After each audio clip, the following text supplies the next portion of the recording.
The grand chandelier of the Vienna Grand Hotel cast a warm, golden glow over the marble lobby, projecting an illusion of unshakable prosperity. Lionel stood by the concierge desk, playing the perfect host, until his eyes caught a fleeting notification on Philomena's unlocked tablet left on the mahogany counter. It was a confirmation for a discreet boutique hotel across town, booked under her maiden name, for 2 guests, starting tonight.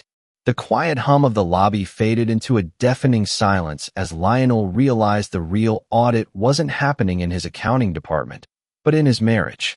If you find yourself captivated by the hidden shadows behind closed doors, subscribe to our channel to uncover the rest of this dark, cinematic tale. The Viennese winter clawed at the towering glass windows of the penthouse office, the snow swirling in furious, chaotic dances over the glittering city below. Inside, the atmosphere was equally suffocating. Lionel stood perfectly still behind his heavy oak desk, a monument to the luxury hotel empire he had built from the ground up. His empire, however, was currently being meticulously dismantled, page by page, ledger by ledger, in the conference room down the hall. Bernadette, the lead forensic auditor sent by the European Financial Crimes Unit, had been living in his hotel for 3 weeks. She was a woman carved from ice, dissecting his life's work with surgical precision, hunting for the phantom millions tied to a money-laundering syndicate. Lionel rubbed his temples, the dull ache of impending ruin pulsing behind his eyes. "You need to breathe, Leo." Philomena's soft, cultured voice broke the heavy silence. She glided into the office, the embodiment of effortless elegance in a charcoal cashmere turtleneck and tailored trousers. Philomena was his anchor. For 10 years, she had been the graceful face of their brand, the woman who charmed investors and hosted galas while he managed the ruthless back end of the business. She placed a steaming cup of black coffee on his desk, her manicured fingers briefly brushing against his tense knuckles. "They won't find anything because there is nothing to find," she murmured, her dark eyes locking onto his with unwavering certainty. "You've been careful. We have been careful." "Bernadette doesn't look for what's there, Philomena. She looks for what's missing," Lionel replied, his voice a low, gravelly whisper. Philomena offered a sympathetic, albeit tight, smile. "I have a charity luncheon with the board in an hour. I'll be back late. Try to get some rest." She leaned in, pressing a soft kiss to his cheek. The faint, intoxicating scent of her signature Tom Ford perfume lingered in the air long after the heavy oak door clicked shut behind her. Lionel sank into his leather chair, exhaling a long, ragged breath. He reached for the coffee, his elbow accidentally nudging Philomena's sleek silver tablet, which she had absent-mindedly left on the edge of the desk. The screen flared to life. He didn't mean to look. He respected her privacy. But the bold, black text of a push notification was impossible to ignore. "Reservation confirmed. Hotel das Trieste. Check-in, 1800 hours today. Guest, Philomena Rostova. Room, executive suite." Lionel frowned. Rostova. Her maiden name. She hadn't used that name in a decade. And Hotel das Trieste was a discreet, high-end boutique hotel barely 3 miles across the city. Why would his wife book a secret room under a dead name while their own hotel was under federal siege? A cold dread, entirely separate from the audit, began to pool in his stomach. He tapped the notification. The screen unlocked. She had never changed her passcode, their anniversary, revealing a brief, cryptic email thread. "The suite is secured. I will see you at 8. Don't be late. B." Lionel stared at the single initial. B. His pulse hammered in his ears, drowning out the howling wind outside. The fragile illusion of his perfect marriage began to crack, spiderwebbing across the glass of his reality. Someone was waiting for his wife in the shadows of Vienna, and Lionel was going to find out exactly who it was. The grandfather clock in the lobby of the Vienna Grand Hotel struck 6. Lionel stood by the frosted glass doors of his own establishment, the collar of his heavy wool overcoat turned up against the biting Viennese wind. On his way out, he had intentionally walked past the glass-walled conference room. He noted with a strange, detached curiosity that the lead auditor's meticulous workstation was completely empty. Bernadette had vanished early, an anomaly in her usually relentless schedule. Moments later, Philomena emerged from the private elevator bank. She had lied. There was no charity board luncheon, nor was she dressed for one. Gone was the conservative cashmere. Instead, she wore a sleek, midnight blue trench coat that cinched tightly at her waist, her dark hair swept up in a loose, elegant twist. She didn't summon their usual private chauffeur. Instead, she stepped out into the biting cold and slipped into the back of an anonymous, waiting city taxi. Lionel's jaw tightened until his teeth ached. He hailed a passing cab of his own, sliding into the worn leather seat. "Keep that Mercedes taxi in your sights," he instructed the driver in a low, sharp tone, handing over a crisp €100 note. "But keep your distance." The pursuit through the snow-draped streets of Vienna felt entirely surreal. The city was a glittering wonderland of warm street lights and historical grandeur. Yet inside the cab, the air was thick with the suffocating weight of betrayal. Every turn the leading taxi made felt like a physical blow to Lionel's chest. He thought of the federal investigation, the scrutiny of his bank accounts, the looming threat of prison. Philomena had been his only solace, the singular untouched sanctuary in his rapidly collapsing world. Now, she was leading him straight into a different kind of ruin. The Mercedes finally pulled up to the curb outside Hotel das Trieste. It was a boutique establishment renowned for its absolute discretion, tucked away in a quiet, cobblestone alleyway away from the tourist centers. Lionel ordered his driver to stop half a block away. He stepped out into the freezing slush, his breath pluming in the icy air, and watched from the deep shadows of a wrought iron street lamp. Philomena moved with a practiced, hurried grace. As she entered the building, Lionel followed at a safe distance, slipping through the revolving doors just as she crossed the lobby. She didn't stop at the front desk. She walked straight past the concierge, seamlessly retrieving a sleek black keycard from her pocket, a card she must have acquired earlier in the day. She had planned this down to the minute. Lionel stood near a marble pillar, his heart hammering a violent rhythm against his ribs. He watched as she approached the private elevator. Just before the brass doors slid shut, he caught a fleeting glimpse of her profile. Her lips were curved into a soft, anticipatory smile, a look of genuine desire he hadn't seen directed at him in years. He stared at the digital floor indicator above the elevator bank. The red numbers climbed steadily before halting at the very top. The executive penthouse suites. Stepping into the next elevator meant crossing a line from which neither his marriage nor his carefully constructed life could ever return. He reached out and pressed the call button. The elevator doors parted with a soft, barely audible chime, depositing Lionel onto the hushed, dimly lit penthouse floor of Hotel das Trieste. The air smelled of sandalwood and expensive linen.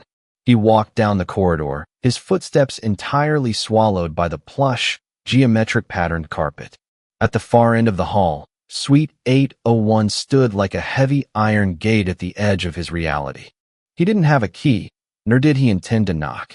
Instead, Lionel moved toward an architectural alcove just beside the suite, where floor-to-ceiling glass doors led out to a shared, decorative rooftop terrace. The winter wind was brutal, slicing through his wool overcoat, but the darkness offered a perfect cloak. Stepping outside into the freezing night, he crept along the frosted glass partition that separated the public terrace from the private, wraparound balcony of his wife's suite. Through the sheer white curtains of the floor-to-ceiling bedroom window, warm amber light spilled out onto the snow.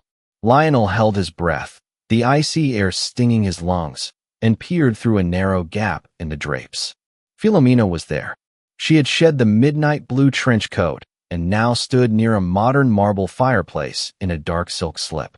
She held 2 crystal glasses of whiskey, the firelight catching the amber liquid. A moment later, a second figure stepped into the frame from the direction of the en-suite bathroom. Lionel braced himself, his jaw tight, expecting the face of a rival hotelier, a wealthy investor, or perhaps an old aristocratic flame. The breath violently left his chest. It was Bernadette. The ruthless, icy forensic auditor who had spent the last 3 weeks dissecting his ledgers and treating Lionel like a common criminal, was now standing in a private suite, carelessly tossing her tailored blazer over a chair. Her usually tight, severe bun was undone, her pale blonde hair falling loosely around her shoulders. Lionel gripped the freezing iron railing of the balcony, his knuckles turning stark white. His mind violently scrambled to connect the impossible dots. Inside the room, Philomena handed Bernadette a glass. The auditor took it, her hand lingering over Philomena's fingers, before stepping forward and pulling his wife into a fierce, desperate kiss. Lionel watched, paralyzed by a sickening, dizzying cocktail of betrayal, humiliation, and sheer disbelief. But as the two women slowly parted, Lionel noticed a microscopic detail that made his blood run even colder than the Viennese winter. As Bernadette pressed her face into the crook of Philomena's neck, her eyes closed in blind, consuming infatuation, Philomena's eyes remained wide open. They were sharp, calculated, and entirely devoid of romance. Staring blankly at the wall over the auditor's shoulder, Philomena's fingers absently stroked Bernadette's hair. Meanwhile, her other hand, hidden from Bernadette's view, subtly reached out, lightly tracing the lock on the auditor's heavy leather briefcase resting on the nearby armchair. It wasn't just a passionate affair. It was a transaction. The woman methodically dismantling his financial empire was sleeping with his wife, but his wife was clearly playing a dangerous, calculated game of her own. The realization hit him with the blunt force of a physical blow. The money laundering investigation, the frozen bank accounts, the impending threat of federal prison. It was all tangled up in the dark silk sheets of Suite 801. The wind on the open terrace of Hotel das Trieste cut through Lionel's heavy wool overcoat like a jagged blade, but he barely registered the freezing temperatures. His entire focus was anchored to the glowing rectangular window of Suite 801. Inside, the surreal intimacy between his wife and the lead forensic auditor played out in soft, amber light, a silent film of betrayal and survival. He didn't move to confront them. The initial, blinding surge of masculine rage and marital heartbreak had instantly frozen over, replaced by a cold, sharp clarity. The federal investigation threatening his luxury hotel empire was no longer just a bureaucratic nightmare. It was a deeply personal, manipulated game, and he had just stumbled upon the only hand that could beat it. With numb, shaking fingers, Lionel reached into the inner pocket of his coat and withdrew his smartphone. The camera lens felt like a weapon. He disabled the flash and raised the device, steadying his hands against the frosted iron railing of the balcony. Through the narrow gap in the heavy curtains, he framed the shot. He didn't capture the explicit details of their intimacy. He needed undeniable, damning proof of their association. He waited for the perfect, irrefutable moment.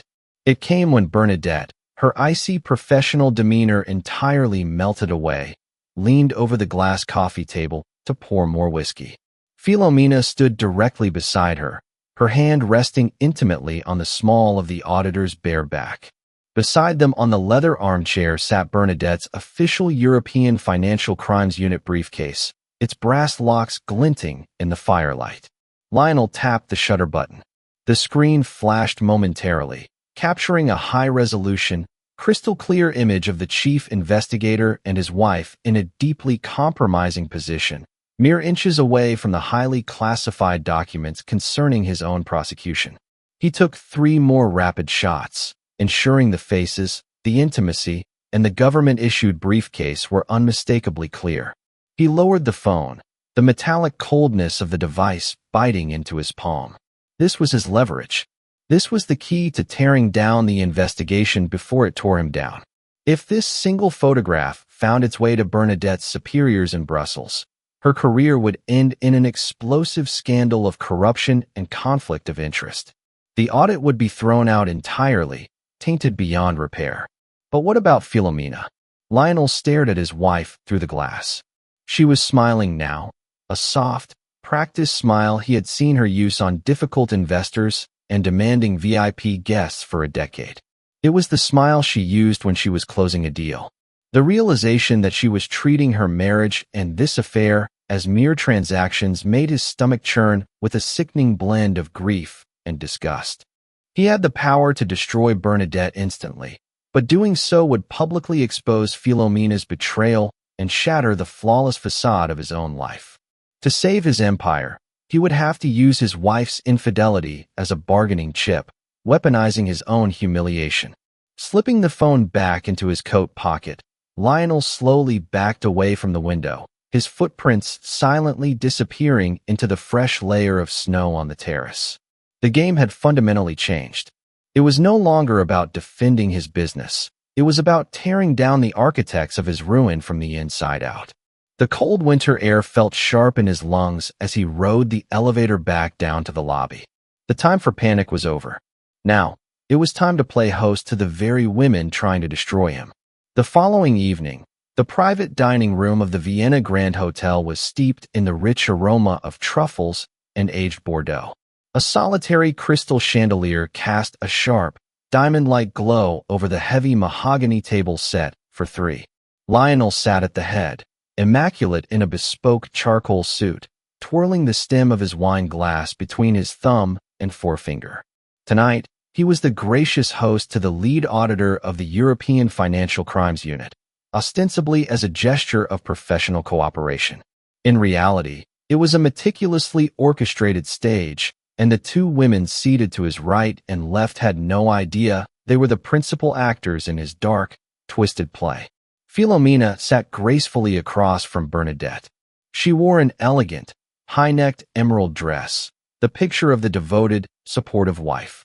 Her demeanor was flawless, betraying no sign of the frantic, illicit passion Lionel had witnessed through the freezing window of Hotel das Trieste just 24 hours ago. Bernadette, by stark contrast, was back in her professional armor. Her blonde hair was severely pulled back, her navy blazer tightly buttoned. She attacked her seared scallops with the same cold, methodical precision she applied to his financial ledgers. "The audit is progressing, Mr. Rostova," Bernadette stated, her voice devoid of any warmth. "Though your accounting department is remarkably opaque. I anticipate another 3 weeks of detailed forensic review before we reach any preliminary conclusions regarding the suspected offshore accounts." Lionel took a slow, deliberate sip of his wine, his dark eyes fixed entirely on the auditor over the rim of the glass. "I appreciate your thoroughness, Bernadette. I truly do. In our line of business, absolute transparency is paramount. The truth, eventually, always surfaces. Don't you agree?" He watched as Bernadette's fork paused infinitesimally in midair. It was barely a flicker, a micro-hesitation, but Lionel saw it. "Indeed," Bernadette replied smoothly, taking a bite. "Though truth is often buried beneath layers of carefully constructed deception." "Exactly," Lionel smiled, a cold, empty expression that didn't reach his eyes. He turned his gaze to his wife. "Speaking of careful construction, Philomena, how was the charity luncheon yesterday afternoon? You looked absolutely stunning when you left. Midnight blue suits you." Philomena's hand, resting lightly on the white linen tablecloth, twitched. She had told him she was wearing cashmere. She hadn't put on the blue trench coat until she left the hotel. "The luncheon?"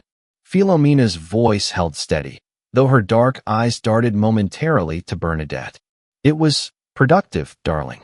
The board is fully supportive of our new initiative." "I'm glad to hear it."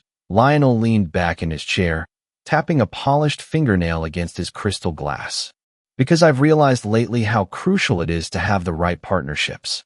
Some alliances are built on trust. Others," he paused, letting the silence stretch out agonizingly over the table. "Others are built on mutual benefit. Leverage, one might say. A transaction of secrets." The air in the private dining room suddenly felt unbearably thick, suffocating the ambient hum of the hotel outside the heavy wooden doors. Bernadette slowly set down her fork, her icy blue eyes narrowing as she studied Lionel's face. Philomena reached for her water glass, her fingers trembling slightly against the cool condensation. Lionel smiled again, a predator savoring the quiet desperation of his prey. He reached into his breast pocket and produced a sleek, black keycard, identical to the one Filomena had used at Hotel das Trieste. He didn't say a word, simply placing it gently on the center of the mahogany table, directly between his wife and the federal investigator. "Dessert, ladies?" Lionel asked softly. The silence in the private dining room shattered the moment the heavy mahogany doors clicked shut behind Bernadette. She had departed swiftly, her composure fracturing visibly as she stared at the black keycard resting on the white linen table. Now, only Lionel and Filomena remained, the remains of their dinner cold, the ambient hum of the hotel replaced by a suffocating stillness. Lionel sat completely motionless, his dark eyes locked onto his wife. He expected panic, tears, or at the very least, a desperate string of denials. Instead, Filomena reached across the table, picked up the black keycard with her manicured fingers, and studied it with cold, calculating detachment. She didn't look like a woman caught in a scandalous affair. She looked like a chess player examining an unexpected, but manageable, move. "You followed me," she stated, her voice devoid of any tremor. It wasn't a question, it was a simple acknowledgement of a tactical error. "To Hotel das Trieste." "Yes," Lionel replied, his voice a low, gravelly whisper. "I saw enough through the window to destroy her career by tomorrow morning." A single photograph of the lead federal auditor in bed with the primary suspect's wife. The investigation would be tainted instantly. He waited for the devastating blow to land. He waited for her to beg him not to ruin her lover, not to expose their secret. Filomena set the card down and finally met his gaze. Her eyes, usually warm and supportive, were now sharp, empty voids. "Do it," she challenged softly. Lionel flinched, utterly blindsided. "What?" "Expose her." Filomena leaned forward, resting her elbows on the table. "Send the photo to Brussels. Ruin Bernadette. But before you do, you should ask yourself why she's looking so closely at the offshore accounts in the Cayman Islands. The ones registered under your name, Leo." A cold dread, entirely separate from the betrayal of his marriage, began to pool in his stomach. The Cayman accounts were supposed to be impenetrable, buried beneath layers of corporate shell companies he had meticulously constructed over a decade. Only he knew the access codes. Only he and his wife. "What have you done?" Lionel demanded, his voice barely a breath. Filomena's smile was thin, a cruel sliver of ice. "I didn't sleep with her because I love her, Leo. I slept with her because she's brilliant. She's ruthless. And she was going to find the money eventually. When the European Financial Crimes Unit first flagged our operation 6 months ago, I saw the writing on the wall. You were too arrogant, too convinced of your own invincibility to see the net closing." Lionel felt the blood drain from his face as the pieces violently snapped together. The missing ledgers, the altered transfer dates, the sudden, aggressive focus of the audit on his specific holding companies. "You fed her the information," Lionel whispered, the sickening realization crashing over him. "You used the affair to guide her directly to me. I used it to ensure she found only what I wanted her to find." Filomena corrected, her tone remarkably calm. "I transferred the illicit funds entirely into the accounts bearing your signature. I provided her with the breadcrumbs. She thinks she's uncovering a master criminal, blinded by her infatuation with the tragic, cooperative wife. If you expose her now, Leo, the investigation doesn't vanish. It just gets handed to someone else. Someone who will look at the pristine, ironclad evidence she's already compiled, evidence that points solely to you." The room spun. His wife hadn't just betrayed his bed. She had weaponized his love, meticulously framing him to ensure her own survival when the empire finally collapsed. He had thought he possessed the ultimate leverage, but Filomena had engineered the entire board. "You're a monster," he breathed out. Filomena stood up smoothly, smoothing the fabric of her emerald dress. "I'm a survivor, Leo. The authorities will be here in the morning to freeze the assets and make the arrest. You should probably pack." Dawn broke over Vienna not with warmth, but with a bruised, slate-gray light that bled through the floor-to-ceiling windows of the penthouse. The snowstorm had passed, leaving behind a suffocating, frozen stillness. Lionel had not slept. He remained in the same leather chair where his wife had dismantled his reality hours earlier, staring out at the dormant city. From the master bedroom, the rhythmic, metallic snick of a zipper broke the silence. Philomena was packing. She moved with the calm, unhurried efficiency of a woman checking out of a resort, completely detached from the wreckage she was leaving behind. At exactly 7 in the morning, Lionel's smartphone vibrated against the glass coffee table. The screen illuminated with a cascade of automated banking alerts. Swiss Credit Union, access denied. Cayman Holdings, asset freeze initiated. European Central Bank, compliance lock. The digital lifeblood of his luxury empire was being drained in real time. Down on the street level, a convoy of sleek, black government sedans silently pulled up to the grand entrance of the Vienna Grand Hotel. The flashing blue lights cut through the morning fog, reflecting ominously against the frosted glass of the lobby doors. The federal authorities had arrived to claim his life's work. Minutes later, the heavy oak doors of the penthouse swung open without a knock. Bernadette stepped into the room. She was flanked by 2 uniformed federal agents, but she waved them back into the corridor with a sharp flick of her wrist, closing the door behind her. The auditor was clad in her signature navy blazer, her blonde hair pulled back into an uncompromisingly tight bun. Yet, beneath the professional armor, there was a visible tension in her jaw, a dark exhaustion shadowing her icy blue eyes. She had come to personally deliver the killing blow, perhaps believing she was protecting the woman she had compromised her entire career to hold. "It's over, Lionel," Bernadette stated, her voice echoing in the vast, empty living room. "The warrants have been executed. Your accounts are seized. You are officially under arrest for international money laundering and corporate fraud." Lionel slowly stood up, buttoning his suit jacket with a practiced, dignified calm. He did not look at the federal agent. Instead, his gaze shifted toward the hallway as Philomena emerged, rolling a sleek, designer suitcase beside her. She wore a tailored black coat, looking every bit the tragic, cooperative wife ready to face the press. Bernadette's posture softened infinitesimally at the sight of Philomena. A fleeting look of profound, desperate attachment passed between the auditor and the traitor. It was a silent promise of a future built on stolen millions. "Before we proceed, Bernadette," Lionel said, his voice dropping to a low, resonant timbre that commanded the room. He reached into his inner pocket and withdrew his phone. "There is a piece of evidence missing from your meticulous forensic file." He tapped the screen and turned the device around, placing it flat on the glass table. Bernadette stepped forward, her professional curiosity overriding her caution. She looked down. The color instantly drained from her face, leaving her skin the color of old parchment. It was the high-resolution photograph from Hotel das Trieste, the lead investigator of the European Financial Crimes Unit, half-dressed, intimately entangled with the primary suspect's wife, mere inches from classified federal documents.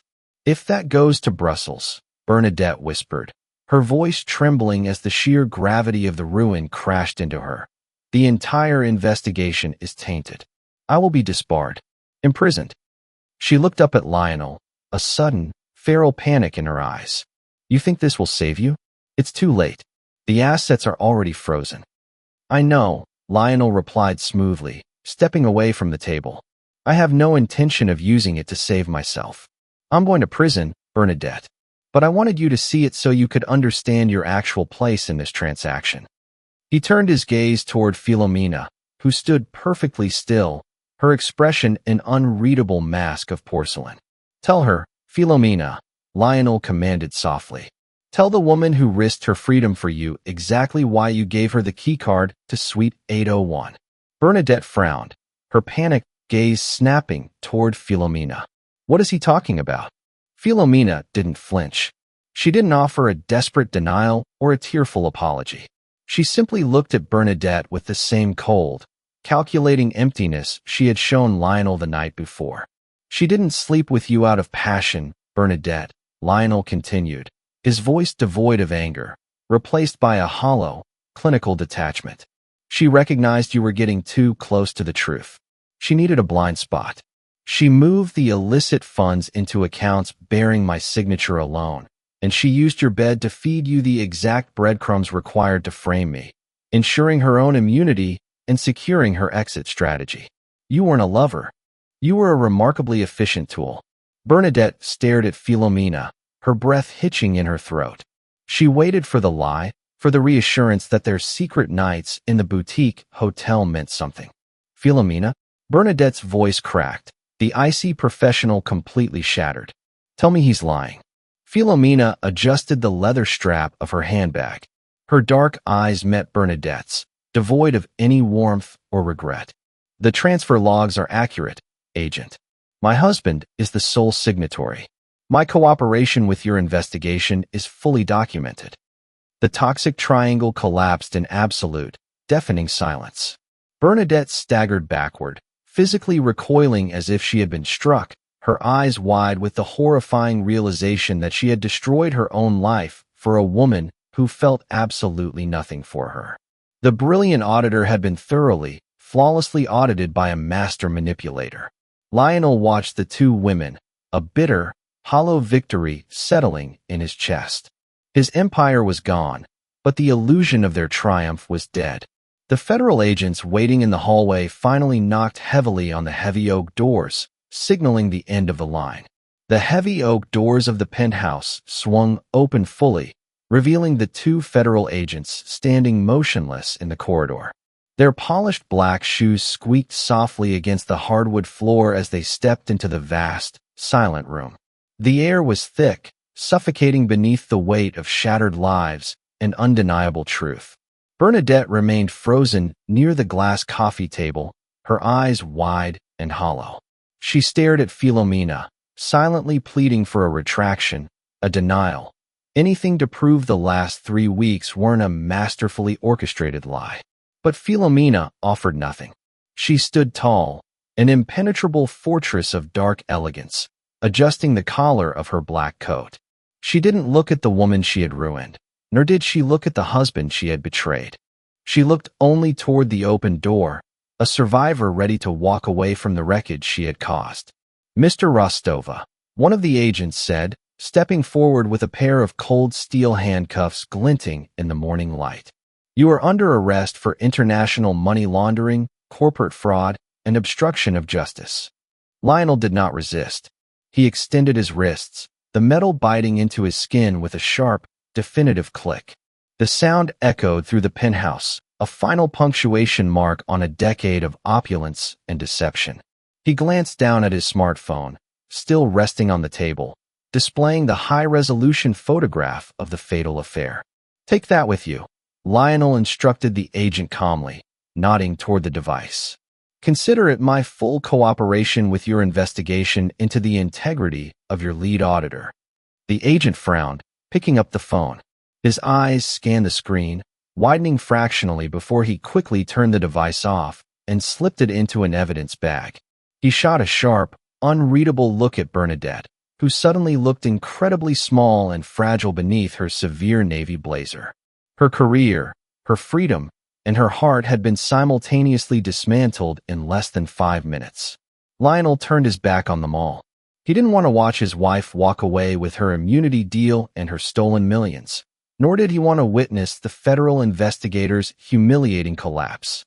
He walked slowly toward the private elevator, flanked by the agents, his single leather suitcase rolling smoothly beside him. The descent to the lobby was agonizingly slow, the digital numbers ticking backward like the final countdown of his life. Through the glass walls of the elevator, he watched the grand chandelier of the Vienna Grand Hotel recede into the distance above him. The marble lobby was swarming with federal investigators, their dark suits swarming over his empire like ants on a dying carcass. The concierge desk, where he had played the perfect host for 10 years, was cordoned off with yellow tape.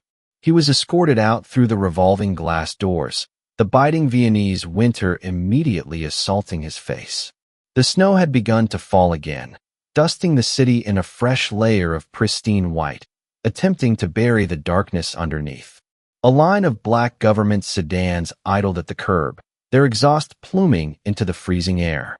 As he approached the lead car, Lionel stopped. He turned his head one last time, looking back at the towering glass facade of his hotel.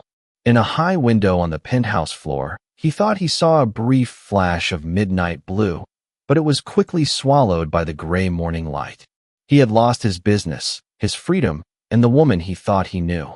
He had used the only weapon he had to tear down the people who destroyed him, but standing in the snow, shivering in his bespoke suit, he realized the profound emptiness of his victory.